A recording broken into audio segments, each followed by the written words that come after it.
Soal nomor 1. Pak Huda mengeluarkan 1.500.000 untuk menjalankan usahanya.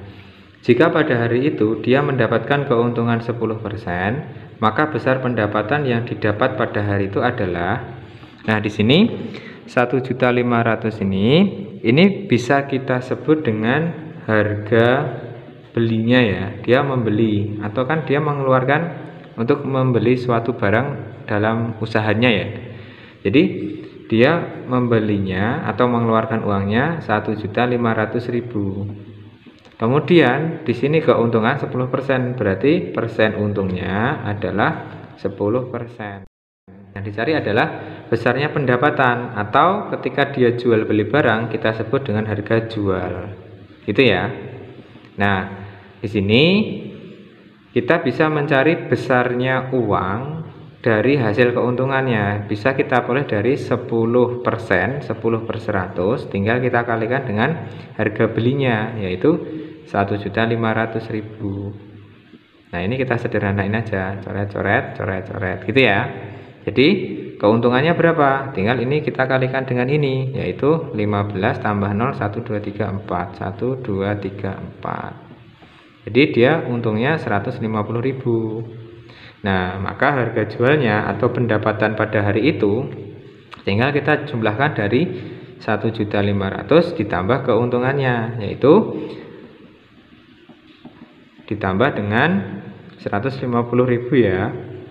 Nah, berarti pendapatan pada hari itu 1.650.000. Seperti itu.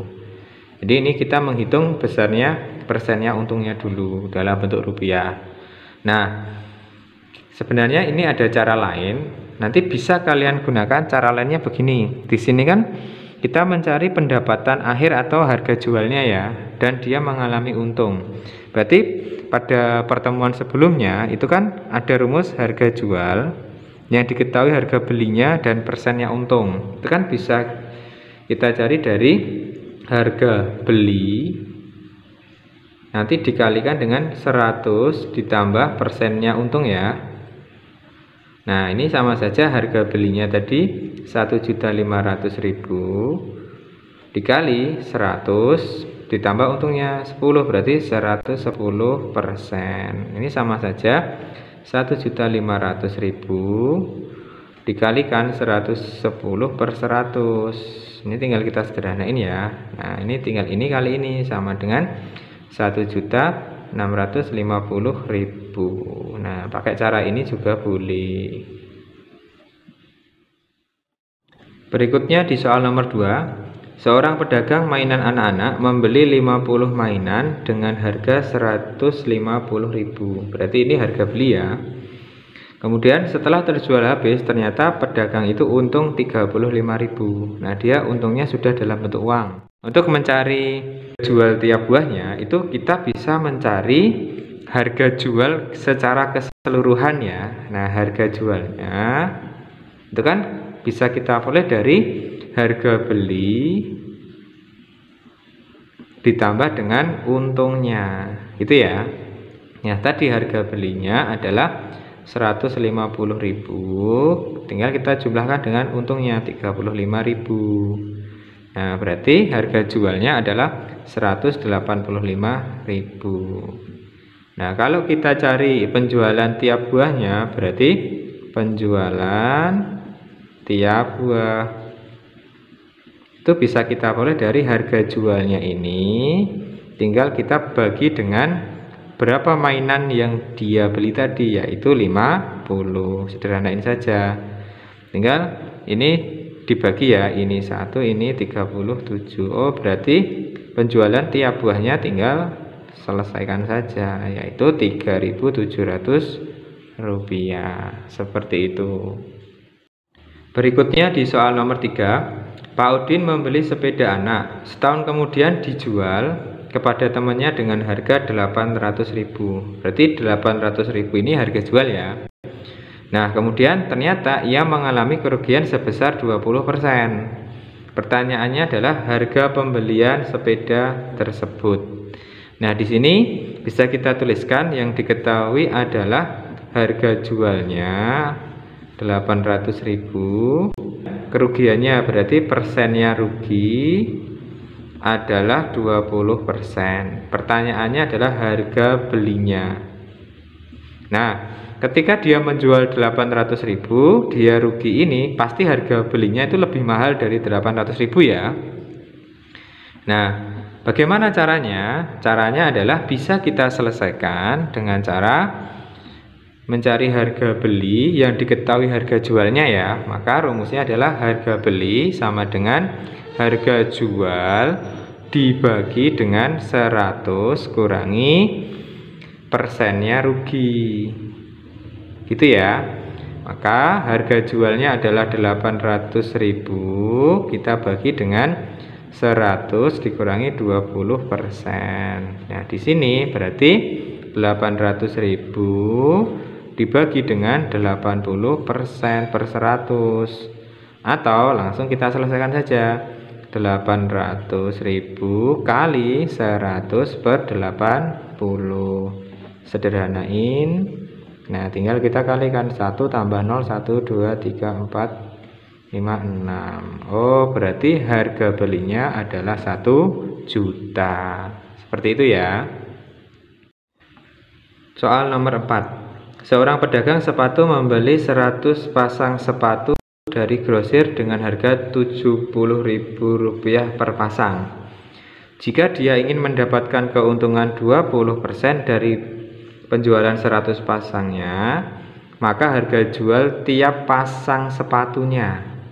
Nah, di sini ada dua cara. Nanti kita bisa mencari total keseluruhan pendapatannya, atau kita langsung bisa mencari dari harga jual tiap pasang sepatunya. Nah, di sini kan dari harga grosirnya tadi Rp70.000 per ya. Artinya apa? Artinya bisa kita tuliskan harga belinya yaitu Rp70.000 per pasang.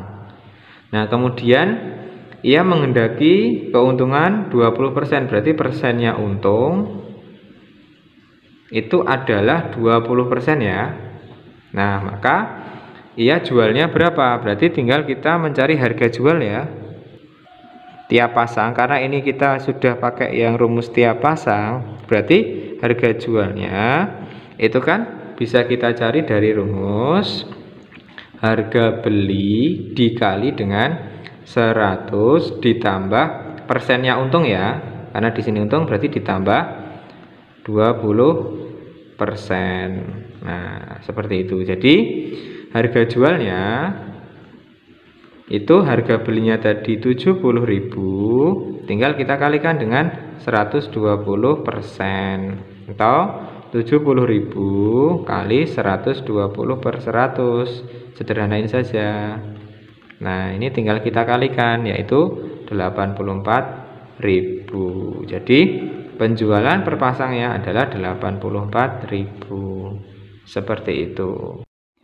Soal nomor 5. Kaira menabung di bank sebesar 450.000. Berarti di sini modal ya. Modalnya adalah 450.000. Jika bank tersebut memberikan bunga 6% per tahun, berarti P persen ya, yaitu 6% per tahun.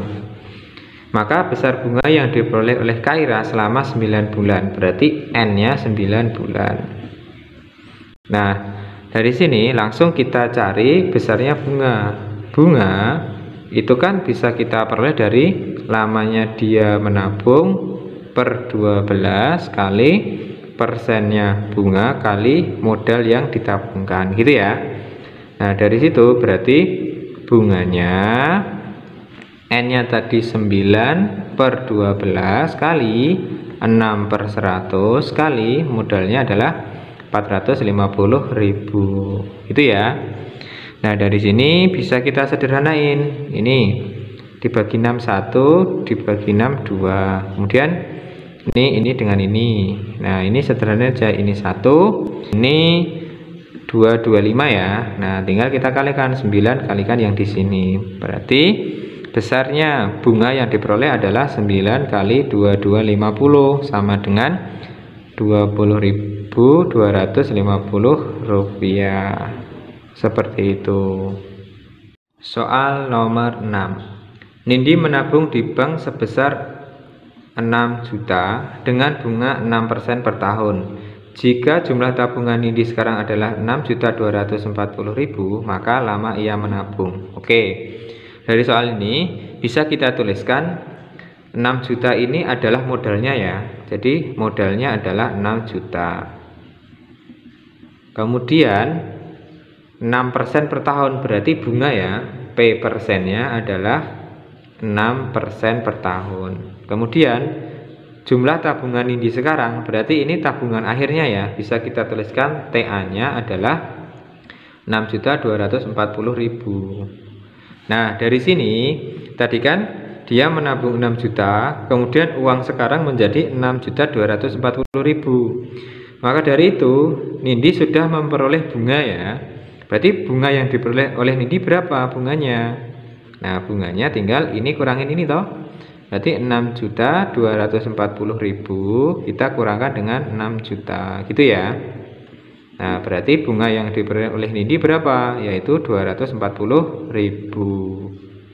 Nah, setelah kita menemukan bunga ini, kita bisa mencari lama ia menabung dengan cara rumus bunga seperti biasa. Bunga itu diperoleh dari N per 12 kali P persen kali modalnya. Nah, bunga dalam bentuk uang tadi adalah 240.000, itu sama dengan N nanti yang kita cari per 12 kali P persennya 6 per 100 kali 6 juta. Seperti itu ya. Nah, berikutnya tinggal kita sederhanain saja. Ini sama ini. Kemudian ini 1, ini 2, ini 1, ini 3. Nah, karena ini sebuah persamaan, jadi yang 0 ini nanti juga bisa kita sederhanain. Ini kita bagi aja 1, 2, 3, 4. 1, 2, 3, 4. Nah, sehingga menyisakan 24 sama dengan N kali 3. Nah, berarti besarnya N sama dengan 24 dibagi dengan 3, yaitu 8. Jadi lamanya Nindi menabung di bank yaitu 8 bulan. Nah, seperti itu ya. Soal nomor 7. Pak Yuda akan menabung uang di bank dengan persentase bunga sebesar 15% per tahun. Besar tabungan akhir yang diperoleh Pak Yuda selama 8 bulan adalah 6.600.000. Nah, di sini yang dicari adalah jumlah uang yang ditabung Pak Yuda. Oke. Dari sini bisa kita tuliskan yang diketahui adalah 15% ya, yaitu besarnya bunga yaitu P persen sama dengan 15%. Kemudian dia menabung selama berapa bulan? Yaitu 8 bulan, maka N-nya sama dengan 8 bulan. Dan yang terakhir adalah ini ya, besar tabungan akhir. Berarti bisa kita tuliskan tabungan akhirnya adalah 6.600.000. Nah, dari sini kita mencari besarnya tabungan awal atau modalnya. Nah, kita kan sudah mengetahui ya bahwa tabungan akhir itu kan diperoleh dari besarnya modal ditambah dengan besarnya bunga. Nah, dari sini tadi tabungan akhirnya sudah diketahui 6.600.000 ya. Jadi bisa kita peroleh besarnya modal yang kita tabungkan kemudian ditambah besarnya bunga sama dengan 6.600.000.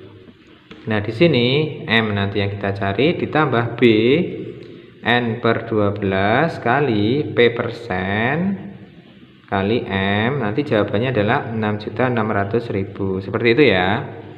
Nah, kemudian tinggal kita masukkan M ditambah N nya tadi berapa? 8 per 12 kali 15 per 100 kali M, nanti jawabannya 6.600.000. Nah, dari sini kita bisa menyederhanakan nih.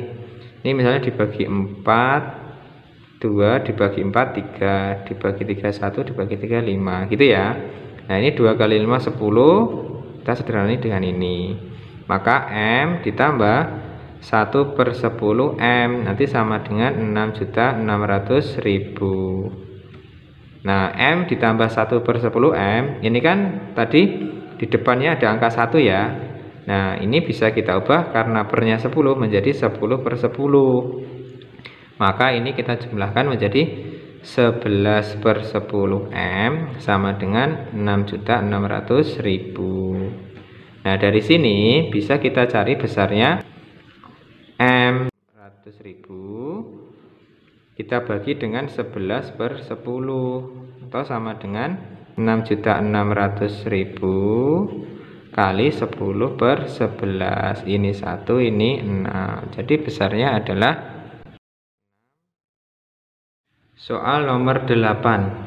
Najwa meminjam uang di bank sebesar 600.000. Setelah sekian bulan, uang tersebut menjadi 744.000. Jika bunga yang diterapkan di bank tersebut adalah 16% per tahun, lama Najma meminjam uang tersebut adalah. Nah, ini ketika Najma ini meminjam, artinya bank tersebut itu kan mendapatkan bunga ya. Nah, nanti kita hitung seolah-olah kita posisi menjadi di bank gitu loh. Jadi ia meminjam, berarti sama saja modal yang dipinjamnya itu adalah 600.000. Kemudian setelah sekian bulan uangnya menjadi ini, berarti ini kita sebut dengan tabungan akhirnya. Nah, siapa yang menabung? Yang menabung adalah yang bank. Nabung ke tempat Najma gitu ya. Karena apa? Najma kan meminjam. Jadi nanti yang bank itu memperoleh bunga dari peminjaman Najma tersebut. Jadi bisa kita tulis TA-nya itu adalah 744.000. Nah, dari sini itu kan bisa kita peroleh bunganya ya. Nah, berapa bunganya? Yaitu tinggal 744.000 kita kurangkan dengan 600.000. Nah, jadi nanti bunga yang diperoleh oleh bank adalah 144.000 dengan P persennya adalah 16%. Nah, dari sini kita nanti bisa mencarinya lama dia meminjam. Dengan cara apa? Dengan rumus bunga itu sama dengan N/12 kali P persen kali modal. Gitu ya. Bunganya 144.000 sama dengan N yang kita cari per 12 kali 16/100 kali 600.000. Nah, ini kita sederhanain, ini 1, ini 2, ini 1, ini 8. Ini dengan ini gitu ya. Nah, karena ini persamaan, ruas kiri dan kanan ini bisa disederhanain. Ini menjadi tu 23, tu 23. Maka 144 sama dengan N kali 8, 8N ya. Berarti nilai N sama saja dengan 144 dibagi dengan 8 gitu ya. Ini jawabannya adalah 18 bulan. Seperti itu.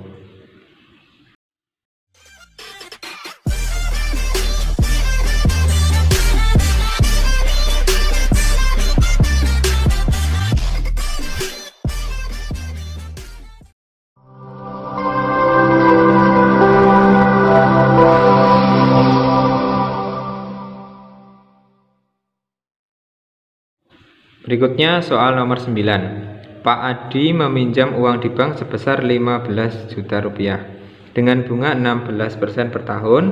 Bunga yang ditanggung jika meminjam selama 3 bulan sebesar 15 juta. Itu kan? Nah, kemudian dengan bunganya P persennya itu adalah 16% selama 3 bulan, berarti N-nya 3 bulan. Gitu kan? Nah, kemudian bunga yang ditanggung itu sama saja bunga untuk bank, bisa kita tulis untuk bank. Nah, berarti berapa? Rumusnya sama, bunga sama dengan N/12 kali P persen kali modalnya. Jadi N-nya 3/12 kali 16/100 kali 15 juta gitu ya. Nah, ini kita sederhanain. Nah, kemudian Ini juga bisa kita sederhanain, ini 1, ini 4, ini 1, ini 4. Nah, berarti 4 kali 15 yaitu 600.000.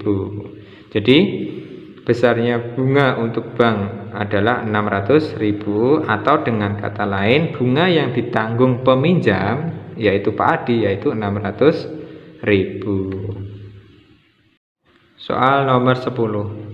Aurel mempunyai pinjaman sebesar 6 juta pada sebuah bank diangsur setiap bulan selama 4 bulan.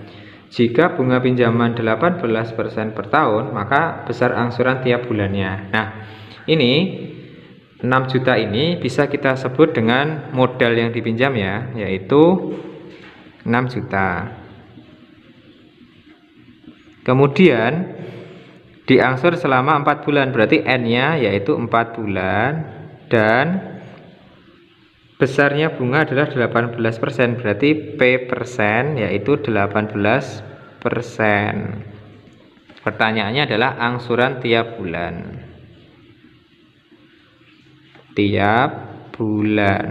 Nah, untuk mencari angsuran tiap bulan, berarti kan sama saja kita harus mencari tabungan akhirnya dulu ya.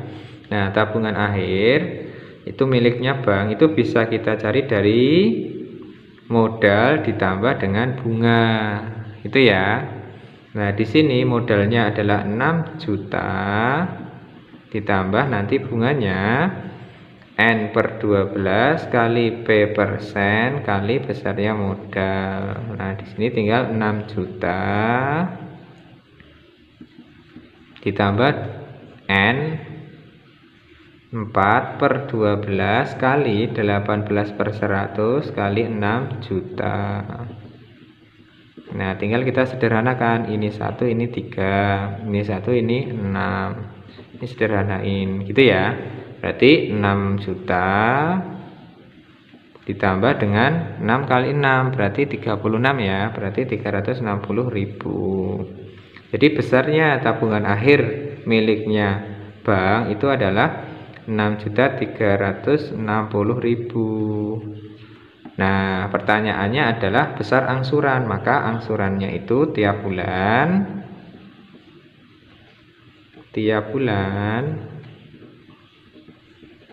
itu bisa kita peroleh dari 6.360.000, tinggal kita bagi dengan lamanya dia pinjam yaitu 4 bulan. Berarti dia dalam sebulan harus mengangsur sebesar, ini tinggal dibagi ya, 1.590.000. Seperti itu. Berikutnya di soal nomor 11. Sebuah drum minyak goreng tertera bruto 110 kg dan taranya 4%. Berat minyak goreng dalam drum tersebut adalah, nah di sini diketahui bruto ya, adalah 110 kg. Kemudian tara adalah 4% dan yang dicari adalah berat minyak, berarti netonya yang ada di dalam situ. Nah, bisa kita cari dengan mencari wadahnya dulu, taranya berarti 4%, 4/100 kita kalikan dengan brutonya 110 ya. Ini kita sederhanain, berarti 44/10 sama dengan 4,4 kg. Nah, setelah ketemu taranya 4,4 kg, untuk mencari neto itu bisa kita cari dari bruto kurangi taranya ya. Nah, bruto tadi 110 kg, tinggal kita kurangi taranya yaitu 4,4 kg. Nah, ini ada koma, berarti ini kita kasih koma 0 ya. Kita kurangkan saja.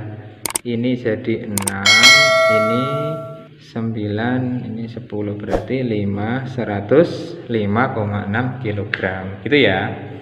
Atau bisa kita menggunakan cara lain. Cara lainnya adalah di sini kan taranya 4%. Ingat, bruto itu kan keseluruhan ya, yaitu 100%, maka netonya itu kan tinggal 100 dikurangi 4, yaitu 96%. Maka neto bisa kita cari dari 96/100 kali brutonya 110. Sederhanain sama Ini kita kalikan terus dibagi 10, jawabannya 105,6 kg. Nah, pakai cara ini juga boleh, gitu ya. Berikutnya di soal nomor 12, diketahui berat bruto 3 karung gabah adalah 300 kg. Taranya 1,5 persen, maka netonya adalah. Nah, prinsip soal ini sama dengan yang soal sebelumnya ya. Di sini kan tidak ditentukan masing-masing karung ya. Berarti ini sudah kita hitung semuanya saja. Karena di sini gabahnya 300 kg bruto ya. Berarti bisa kita tuliskan brutonya 300 kg, kemudian taranya adalah 1,5%, maka netonya berapa? Nah, ini bisa kita cari dulu taranya, yaitu 1,5 per 100. Nah, ini kan karena ada komanya kita hilangkan, tambahin 01 ya bawahnya ya. Nanti tinggal dikali dengan 300. Sederhanain. Nah, ini kita peroleh 15 kali 3. Kemudian nanti dibagi dengan 10, yaitu 4,5 kg.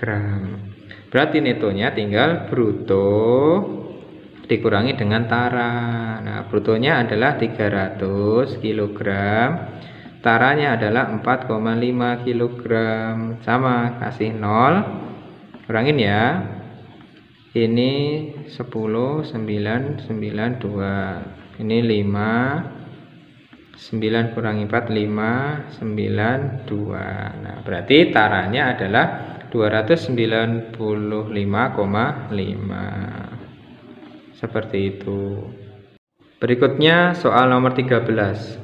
Salwa membeli 4 kotak mangga dengan harga 190.000 tiap kotak. Nah, setiap kotak memiliki berat bruto 20 kg dan taranya 5%. Ini dalam satu kotak ya. Jika ia menghendaki untung 25%, harga penjualan tiap kilonya.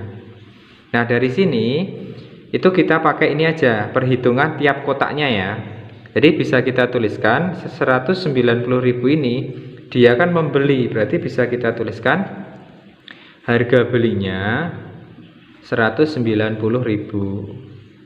Kemudian brutonya adalah 20 kilo. Nah, kemudian taranya adalah 5%. Nah, dari sini nanti kita bisa menghitung netonya ya.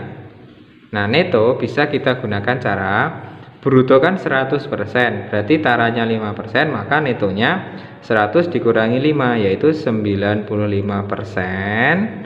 Berarti besarnya neto 95 per 100, kita kalikan dengan 20. Ini 1, ini 5, berarti 95 dibagi 5, 19 kg. Jadi di wadah itu ada 19 kg ya mangganya. Nah, dari sini kita ketahui harga belinya tadi 190.000, kemudian ia menghendaki untung, berarti persennya untung adalah 25%. Maka kita harus menjual dengan harga yang lebih dari itu ya. Maka harga jual itu bisa kita cari dari harga beli dikalikan dengan 100 karena dia untung ditambah 25%, gitu ya. Maka harga jualnya 190.000 kalikan dengan 125 per 100, sederhanain saja. Nah, berarti harga jualnya adalah 237.500 rupiah. Nah, pertanyaannya adalah harga jual tiap kilo bisa kita peroleh dari 237.500 rupiah dengan tadi 19 kilo. Berarti harga jual tiap kilonya adalah 12.500 rupiah. Seperti itu ya. Baik, berikutnya di soal nomor 14. Ayah mendapat gaji 3 juta dengan penghasilan tidak kena pajak sebesar 400.000. Jika besar pajaknya adalah 10%, maka besar gaji yang diterima ayah. Nah, sesuai yang saya sampaikan sebelumnya, pajak itu bisa mengurangi nilai ya. terutama tentang gaji ini. Jadi nanti pajak itu mengurangi gaji yang kita terima. Tetapi ada juga yang penghasilan tidak kena pajak, berarti ini tidak kena pajak. Artinya bisa kita tuliskan pendapatannya itu kan 3 juta ya. Nah, kemudian yang tidak kena pajak itu 400.000. Berarti bisa kita tuliskan pendapatan yang tidak kena pajak itu sebesar 400.000. Berarti dari sini nanti kita bisa mencari pendapatan yang kena pajak ya. Berapa? Ya udah tinggal kita kurangkan aja. Ini kurangkan 0,0000662. Nah, jadi nanti yang kena pajak pendapatan ayah sebesar 2.600.000. Nah, dari sini pajaknya kan 10%. Berarti kita bisa mencari pajaknya yaitu 10/100 kali pendapatan yang kena pajak 2.600.000. Sederhanain saja. Berarti besar pajaknya nanti adalah 26.000. Jadi nanti pendapatan atau gajinya ayah dikurangi dengan besarnya pajak sebesar 260.000. Berarti gaji bersih yang diterima ayah itu sama saja dengan pendapatan yaitu 3 juta tinggal dikurangi dengan 260.000. Ini 0,000, ini 10, ini 9, ini 2 ya. Berarti 472. Nah, berarti besarnya gaji yang diperoleh oleh ayah nanti adalah 2.740.000. Seperti itu. Soal nomor 15. Seorang karyawan memperoleh gaji sebulan 1.400.000 dengan penghasilan tidak kena pajak 480.000. Jika besar pajak penghasilan 15% gaji yang diterima. Nah, ini prinsipnya sama dengan soal yang sebelumnya ya. Bisa kita tuliskan pendapatannya berapa? Yaitu 1.400.000. Kemudian penghasilan tidak kena pajak. Penghasilan tidak kena pajak yaitu sebesar 480.000. Nah, berarti kita bisa mencari penghasilan yang kena pajak dulu ya. Penghasilan kena pajak. Berarti tinggal kita kurangkan saja. 0,000, ini 10, ini 13. Berarti 2, ini 9. Jadi karyawan tersebut nanti yang kena pajak sebesar 920.000. Nah, kemudian besarnya pajak itu adalah 15%. Berarti 15/100 kali yang kena pajak ya 920.000. Nah, kita sederhanakan, kita kalikan. Ini jawabannya adalah 138.000. Nah, pajak yang harus dibayarkan sebesar ini. Maka gaji yang diperoleh adalah 1.400.000 tinggal kita kurangkan dengan 138.000. Maka besar gajinya adalah ini 10, 9, 3. 10 kurangi 82. Ini 6, ini 2, 1. Jadi besarnya gaji yang diperoleh oleh karyawan tersebut adalah 1.262.000.